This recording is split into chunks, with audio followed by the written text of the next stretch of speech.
Selamat datang kembali. Kali ini kita akan menelusuri lagi ya materi dari bab 5, pengelompokan data untuk prediksi akurat. Fokus kita kali ini kita mau gali lebih dalam nih. Gimana sih pengelompokan data ini bisa bantu kita nemuin pola-pola yang mungkin tersembunyi di data Anda? Dan ujung-ujungnya, ya buat prediksi yang lebih akurat gitu. Pernah kepikiran nggak? Data yang numpuk itu bisa jadi insight berharga. Nah, mari kita bedah barang intisari bab 5 ini. Tentu, jadi intisari dari bab 5 ini memang fokus ke dua pendekatan utama ya. Ada yang namanya clustering, ini buat ngelompokin data yang belum ada labelnya. Satu lagi itu classification. Nah, kalau ini kebalikannya, datanya udah ada label atau kategorinya. Memahami beda mendasar keduanya ini, seperti ditekankan di bab itu, wah itu kunci banget buat analisis data yang efektif. Oke. Mari kita mulai dari yang pertama dulu deh, clustering. Kalau dari bab 5 itu kan disebutnya teknik unsupervised learning ya. Iya, betul, unsupervised. Artinya, kita nggak ngasih tahu mesinnya gitu ya, harus cari kategori A, B, C gitu. Persis. Jadi mesinnya dibiarkan ya bisa dibilang bekerja sendiri, menemukan kelompok-kelompok alami dalam data. Didasarkan pada apa? Ya pada kesamaan antar data itu sendiri. Kayak kita nyortir barang, tapi nggak tahu ini kelompok apa aja gitu ya. Mesinnya yang pilihin. Betul sekali analoginya. Nah yang menarik di sini, kalau menurut sumber Anda, tujuannya yaitu tadi mengidentifikasi struktur atau hubungan yang mungkin kita nggak sadar sebelumnya. Bab 5 itu kan bahas beberapa algoritma ya, contohnya yang paling umum mungkin K-means. Ini dia bagi data jadi sejumlah K kelompok, nah K-nya ini kita yang tentukan di awal. Pengelompokannya berdasarkan rata-rata atau sentroid dari data di tiap kelompok. Ah, oke. Jadi kita harus tahu dulu mau berapa kelompok ya. Iya, itu salah satu pertimbangannya. Makanya bab 5 juga ngasih catatan, nentuin K yang pas itu krusial dan kadang nggak gampang. K-means juga disebutin punya kelemahan kalau bentuk klasternya aneh, nggak bulat, atau sentroidnya jatuh di tempat kosong. Selain K-means, ada lagi nggak yang dibahas di bab 5? Ada. Disebutkan juga clustering hierarki. Ini menarik nih. Hasilnya itu kayak pohon silsilah cluster gitu. Namanya dendrogram. Oh, dendrogram. Iya, ini berguna banget kalau kita belum yakin nih jumlah cluster idealnya berapa. Terus ada juga neighborhood clustering, kayak DBSCAN. Bab 5 menekankan ini karena dia jago nemuin cluster yang bentuknya lebih aneh-aneh, nggak cuma bulat. Wah, makin kompleks ya ternyata. Terus soal ngukur kedekatan data gimana? Kalau datanya bukan angka. Nah, itu juga disinggung. Pentingnya milih metrik jarak yang pas. Bab 5 nyebutin contoh jarak Jaggard. Ini bagus buat ngukur miripnya data non-numerik. Misalnya, membandingkan kata kunci dalam dokumen teks atau barang di keranjang belanja. Intinya, jarak Jaggard itu melihat seberapa banyak elemen yang sama antara dua himpunan data gitu. Oke. Cukup jelas soal clustering. Nah, sekarang kita pindah nih ke classification. Yang ini tadi disebutnya supervised learning ya. Bedanya apa persisnya? Iya, supervised. Bedanya signifikan. Kalau di classification, seperti dijelaskan di bab ini, kita itu ngelatih model pakai data yang sudah ada labelnya. Jadi kita udah tahu nih, data ini masuk kategori A, data itu kategori B. Tujuannya apa? Supaya modelnya belajar pola dari data histori itu, terus nanti bisa dipakai buat nebak kategori data baru yang belum ada labelnya. Ini penting, karena ya kita bisa bikin prediksi yang spesifik jadinya. Contoh algoritmanya di bab 5 apa aja tuh? Ada disebut decision trees. Ini kayak bikin diagram alur keputusan gitu, model jika maka. Oh, kayak flowchart gitu ya? Bisa dibilang begitu. Tapi ada catatannya juga di bab itu. Risiko kalau ada satu aturan salah di cabang atas, itu bisa ngaruh ke bawahnya. Nah, untuk ngatasin itu dibahas juga random forest. Random forest? Hutan acak? Hehehe, iya. Bayangin aja kayak kita minta pendapat dari banyak pohon keputusan, semacam panel ahli gitu. Nanti keputusannya diambil berdasarkan suara mayoritas dari semua pohon itu. Hasilnya biasanya lebih akurat, tapi ya prosesnya sedikit lebih lama. Menarik. Selain itu? Ada juga K-nearest neighbor atau KNN. Bab 5 menyebut ini lazy learning. Lazy learning. Kenapa malas? Karena dia nggak benar-benar bangun model pas latihan. Pas ada data baru mau diprediksi, KNN baru bekerja. Dia cuma lihat tetangga terdekatnya di data latihan, terus nentuin kelas data baru itu berdasarkan kelas mayoritas tetangganya. Oh gitu cara kerjanya.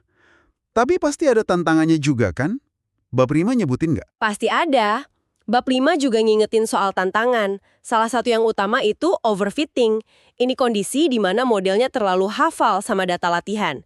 Sampai noise atau keunikan data latihannya pun dihafal. Akibatnya, pas ketemu data baru yang beda dikit, performanya jelek. Kebalikannya ada nggak? Ada. Namanya overgeneralization. Modelnya terlalu simple, terlalu umum, jadi gagal nangkep pola yang penting dalam data. Kurang pede gitu prediksinya. Terus solusinya gimana dong biar pas? Ya, solusi yang disarankan di materi Anda itu kan biasanya membagi data. Jadi ada data buat latihan, training set, ada data buat pengujian, testing set.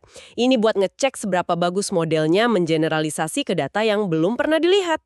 Ini jadi pertanyaan penting juga yang disinggung di bab 5. Gimana caranya nyeimbangin kompleksitas model, biar cukup detail tapi nggak kaku banget. Dan yang penting banget, ditekankan berkali-kali di bab itu, kualitas prediksi ya sangat bergantung sama kualitas data awalnya. Data buat latihannya harus bagus dan representatif. Jadi kesimpulannya nih buat Anda yang dengerin. Apa artinya semua ini? Teknik-teknik yang kita bahas dari bab 5 ini, clustering dan classification, ternyata ada di mana-mana loh. Betul, sumber Anda kan nyebutin contoh aplikasi mulai dari optimasi sistem bisnis, terus segmentasi pasar biar iklan lebih kena sasaran, sampai ke prediksi pola kejahatan, deteksi transaksi finansial yang mencurigakan. Banyak banget. Iya, jadi dengan memahami dasar-dasarnya, seperti yang dijabarkan bab 5 ini, kita jadi bisa lebih kritis ya, ngelihat gimana keputusan-keputusan berbasis data itu dibuat di sekitar kita. Betul sekali. Jadi kalau dirangkum lagi ya, clustering itu seperti kata bab 5, alat buat eksplorasi, buat nemuin pola atau struktur tersembunyi di data Anda, tanpa asumsi awal. Sementara classification, ini alat buat prediksi, buat ngasih label atau kategori ke data baru, berdasarkan apa yang udah dipelajari dari data histori. Dua-duanya ini alat analisis yang powerful banget kalau dipakai dengan benar, dengan pemahaman soal plus-minusnya masing-masing. Sebelum kita tutup diskusi kita soal bab 5 ini, kami mau ngajak Anda juga nih. Kalau Anda merasa pembahasan kita ini bermanfaat, jangan lupa ya, buat subscribe, like, dan mungkin tinggalkan komentar di bawah. Kasih tahu kami topik apa lagi atau mungkin buku apa lagi yang seru buat kita bedah bareng selanjutnya. Masukan Anda sangat berarti buat kami. Iya, betul. Kami tunggu saran-sarannya. Oke, sebagai penutup, coba deh Anda renungkan sebentar. Dengan pemahaman baru soal clustering dan klasifikasi ini, ada nggak aplikasi lain di sekitar Anda yang kayaknya pakai teknik ini? Atau bahkan, gimana ya data tentang diri Anda sendiri mungkin? Saat ini lagi dikelompokkan atau diklasifikasikan untuk tujuan tertentu. Nah, ini jadi bahan pemikiran menarik buat Anda eksplorasi sendiri. Sampai jumpa di penelusuran kita berikutnya. Halo, selamat datang lagi. Kita langsung aja nih ya, mau ngupas tuntas sumber yang Anda berikan, yang judulnya Memahami Kode, Python, R, SQL, D3JS, Ilmu Data. Kita bakal fokus banget ke bab soal coding buat dapetin wawasan dari data. Sumbernya bilang nih, kalau coding itu krusial banget buat data scientist. Tapi tenang aja, katanya nggak perlu sampai jadi expert coding level dewa gitu kok, untuk bisa menghasilkan data science yang oke. Nah, misi kita sekarang ini ngebongkar 4 pemain utamanya, Python, R, SQL, sama D3JS, biar Anda dapat intinya gitu. Oke, sip. Kita mulai dari yang paling sering kedengeran mungkin ya, Python. Sumber ini bilang Python itu serbaguna, terus katanya juga relatif gampang dipelajari ya. Bener nggak sih? Apa yang bikin dia populer banget di data science? Nyinggung konsep dasar kayak tipe data, loop, fungsi. Ya ini penting lah biar kode kita rapi dan efisien. Tapi yang benar-benar jadi senjata, itu library-nya. Ada NumPy, ini buat ngitung angka-angka, pakai array gitu, jadi cepat. Terus ada Pandas. Nah, ini dia nih jagonya buat utang-atik data. Kayak spreadsheet tapi super canggih. Bisa kita atur lewat kode. Ada series, ada data frame. Wah, kebayang tuh. Jadi kalau data penjualan kita acak-acakan gitu, Pandas bisa bantu beresin ya. Keren. Terus apa lagi? Buat bikin grafik dasar, ada Matplotlib. Terus yang nggak kalah penting, scikit-learn. Ini gudangnya buat machine learning. Mau bikin prediksi, klasifikasi, ada di sini. Nah, konsep dasar coding tadi itu bantu kita biar bisa pakai library-library ini dengan benar gitu. Oke. Jadi Python ini kayak paket komplit ya. Tapi di sumber ini ada R juga disebut. Katanya kalau R ini lebih jago di statistik sama visualisasi data yang lebih canggih. Gimana tuh bedanya? Tepat sekali.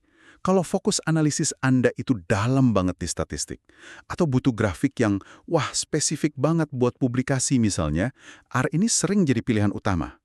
Sumbernya nyebut beberapa paket spesifik, kayak Mlojit buat model regresi tertentu, atau Forecast buat ngeramal data deret waktu. Dan buat visualisasi, yang terkenal banget itu ggplot2. Nah, ggplot2, sering banget denger ini. Apa sih spesialnya dibanding katakanlah matplotlib di Python tadi? ggplot2 punya filosofi sendiri namanya Grammar of Graphics. Jadi kita kayak ngebangun grafik lapis per lapis. Ini bikin kita bisa bikin visualisasi yang kompleks, tapi kodenya tetap terasa logis gitu. Ini nunjukin banget akarnya R yang kuat di dunia statistik dan eksplorasi data. Ada juga paket buat analisis jaringan sosial, iGraph, atau data spasial, peta gitu, Spatstat. Jadi pilihannya ya tergantung banget kebutuhan analisis Anda apa. Oke, ngerti-ngerti. Jadi R lebih spesifik ya buat statistik mendalam dan visualisasi yang detail. Sip. Nah, kita geser sekarang ke SQL. Sumbernya bilang SQL ini cara tercepat dan termudah buat ngambil data dari database relasional. Relasional itu maksudnya gimana ya? Biar gampang dipahamin. Gampangnya gini, database relasional itu data yang disimpan di tabel-tabel yang saling berhubungan. Kayak banyak spreadsheet, tapi jauh lebih rapi, terstruktur, dan kuat buat data skala besar. Nah, SQL atau Structured Query Language itu bahasa standarnya buat nanya atau ngambil data dari database jenis ini. Perintahnya cenderung gampang dibaca sih, kayak bahasa Inggris biasa aja. Oh gitu. Dan katanya bisa dipakai barengan sama Python atau R juga ya? Nggak harus pisah gitu? Betul banget. Ada kok library di Python sama R buat kita kirim perintah SQL, terus hasilnya langsung masuk ke lingkungan analisis kita. Jadi enak, nggak perlu pindah-pindah tool. SQL ini bahkan bisa loh dipakai buat tugas awal text mining yang simple. Misalnya, ngitung kata mana yang paling sering muncul di teks. Ini jadi pertanyaan menarik juga buat Anda pikirin. Sebenarnya, seberapa jauh sih SQL ini cukup buat kebutuhan ambil dan bersihin data awal? Anda sebelum akhirnya perlu pakai Python atau R buat analisis yang lebih jelimet. Poin bagus tuh buat direnungkan. Oke, terakhir nih. D3JS. Ini katanya buat visualisasi data di web ya? Yang dinamis dan interaktif. Ya, D3JS ini agak beda mainnya. Dia bukan ngasih grafik jadi, tapi lebih kayak ngasih kita kuas dan kanvas buat ngegambar data di browser pakai standar web. HTML, SVG, sama CSS. Kelebihannya itu di kustomisasinya. Bisa bikin apa aja hampir. Hasilnya bisa interaktif banget, hidup gitu di web. Cuma ya memang perlu sedikit ngerti soal web development dasarnya. Wah, oke. Jadi kalau kita rangkum nih ya, Python itu si serba bisa yang oke buat mulai dan banyak kasus. R itu jagoan statistik dan visualisasi canggih yang spesifik. SQL itu kunci buat ngobrol sama database terstruktur, ngambil data dengan cepat. Terus D3JS buat yang mau bikin visualisasi web super custom dan interaktif. Gitu ya kira-kira? Tepat. Intinya kan semua tools ini tujuannya sama. Bantu kita ngubah data mentah yang numpuk itu jadi wawasan. Jadi informasi berharga buat ngambil keputusan. Milihnya yang mana atau kombinasi mana, ya itu tadi. Tergantung banget masalahnya apa, datanya kayak gimana. Sip, sip. Jadi kesimpulan utamanya jelas ya, coding itu memang kunci penting di data science. Tapi Anda nggak harus jadi master di semua bahasa ini kok. Fokus saja, pelajari mana yang paling relevan sama tujuan dan kerjaan Anda. Nah, sebagai penutup nih, coba Anda pikirin deh. Dengan banyaknya pilihan tools ini, pendekatan mana sih yang kira-kira lebih pas buat Anda? Apakah lebih baik dalamin satu tool aja sampai benar-benar mahir? Atau mending kuasai dasar-dasar dari beberapa tools biar lebih fleksibel hadapin macam-macam tantangan? Apa nih pertimbangan utama buat Anda? Wah, pertanyaan bagus tuh. Kami juga pengen banget dengar pendapat Anda soal ini. Jangan lupa ya buat subscribe, like, dan kasih komentar di bawah. Sekalian kasih tahu dong ada materi atau topik apa lagi sih yang menurut Anda seru buat kita bedah bareng di kesempatan berikutnya? Kami tunggu masukannya. Oke deh, terima kasih banyak sudah nyimak pembahasan kita kali ini. Sampai ketemu lagi.